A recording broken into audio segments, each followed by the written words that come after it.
Kadaot kadalas operasyon sa PNP sa KOJC compound ug sa mga miyembro sa KOJC. Maoy nagtukmod matud pa kang KOJC founder Pastor Apollo Kibuloy ug co-accused nga mo surrender sa otoridad. Atong saro ng detalye niini pinaagi ni Argil Relator live. Argil.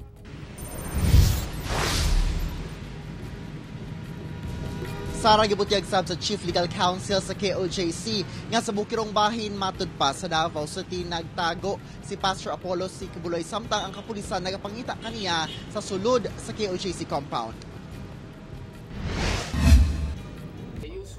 Sa pahayag sa Chief Legal Counsel sa KOJC nga si Attorney Israelito Torion sa iyang social media account, nakahukom si Pastor Apollo Kibuloy nga mo-surrender sa PNP AFP tungod dili na gusto ni Kibuloy nga magpadayon ang lawless violence sa KOJC compound.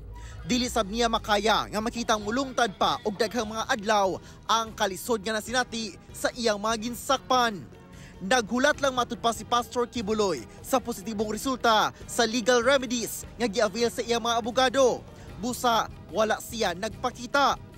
Apan tungod kay ang warrant of arrest ang nahimong lisensya matud pa aron ang KOJC compound ang mahimong kampo na sa mga pulis.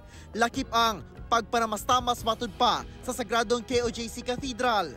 Nahimong mining pit ang JMC School og nahimong biktima matud pa sa pagpangabuso ang iyang followers. Gani, usa ang namatay og daghan ang nasamdan. Dunay mga gipang dakop o gipang kumpiska ang mga sakyanan. Kini matud pa ang nagpadugmok sa kasing-kasing ni Pastor Kibuloy.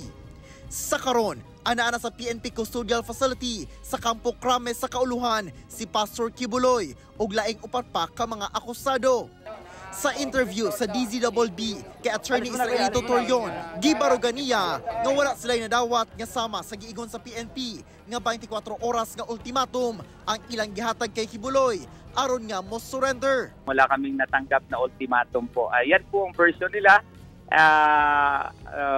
Yung natanggap namin, may isang high police officer na nag-text sa akin morning noong September 7 after ng Senate hearing. High police officer ito, sabi sa akin, gloves off na tayo, attorney. Giklaro sa ni Attorney Torion, wala na si Kibuloy sa compound, dihang nagpangita kaniya ang kapulisan.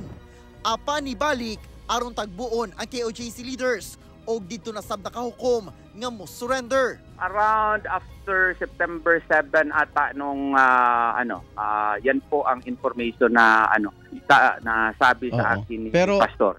Dugang ni Torion nga kada adlaw ginasulod sa kapulisan ang tanang building sulod sa compound.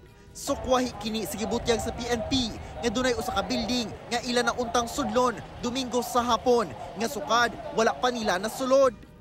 Apan asa bagayod kaha nagtago-tago si Kibuloy. He told me na sa bundok ng Davao City. I was not able to verify from him. Masyadong mabilis ang mga pangyayari. Usa ka adlaw human ang pagbiya sa libuan ka mga pulis gikan sa KOJC compound. Kalmado ug hilom na ang KOJC compound. Ang kanhi gates nga bantay sarado sa mga pulis. Karon nakasara na nga gate.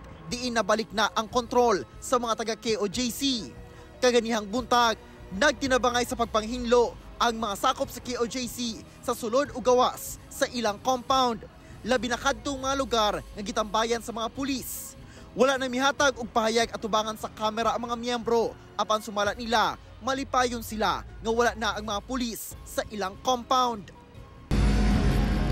Sarado na sila ang bersyon ang PNP kung asa matud pa nagtago si Pastor Apollo Kibuloy. Samtang sa karon napabiling kalmado ang sitwasyon din sa KOJC. Wala natin nakita ang mga pulis sulod o gawa sa KOJC compound. Ingon man ang mga miyembro na napud sa sulod o kining mga kagamitan sa PNP no napatay nakita nga tent, duha ka tent diri sa gawas sa KOJC. Ingon man kining mga portalets kay gamit nga wala pa nakuha. Hinuon sa karon kontrolado na ang kining taga KOJC na ang nagmando sa ilahang mga entrada sa KOJC compound. Sara. Daghang salamat, Argil Relator.